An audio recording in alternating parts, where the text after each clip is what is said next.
So what Mr. Tulsi and I are saying is that here we have a bill that a lot of thought has already been given to, and that this bill can actually be adopted by the government in response to the Supreme Court's invitation to pass a bill, and we will be very happy to support it if all the provisions in our bill are reflected in the government bill. We are also anxious to share this bill's provisions with you all in order to preempt the possibility of the government coming up with a weaker bill.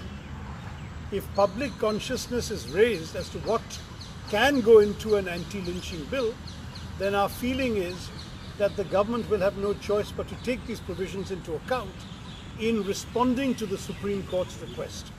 It is important in this bill to have a provision for protection of victims, and we need to have protection of not only the victims but also the witnesses.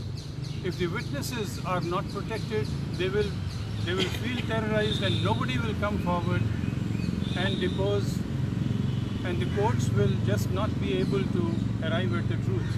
We also have provided for punishment for dereliction of duty by public servants. If the public servants are present and not doing their duty, The police in particular. police and district magistrates also, the responsibility is cast on the district magistrates to ensure that the law is enforced.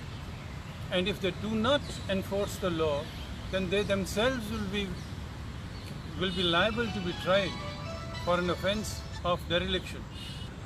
We have sought to provide rights to the victims. The right of the victim to be entitled to a copy of the FIR immediately. Right to the victims to copies of the statements that are recorded by the police of witnesses under 161. They must have copies because most of the mischief is done in the course of investigation without the victim realizing that the truth has been subverted. The victim will be entitled to make a request that so and so should be appointed the prosecutor. They can choose the prosecutor who will be appointed at government cost, so that the prosecutors do not subvert the course of justice.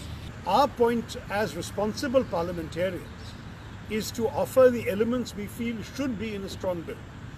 We don't want the government to come up with something really wishy-washy and later say, well, no one told us anything else. They have this habit of railroading bills through without reference to committee and without serious discussion.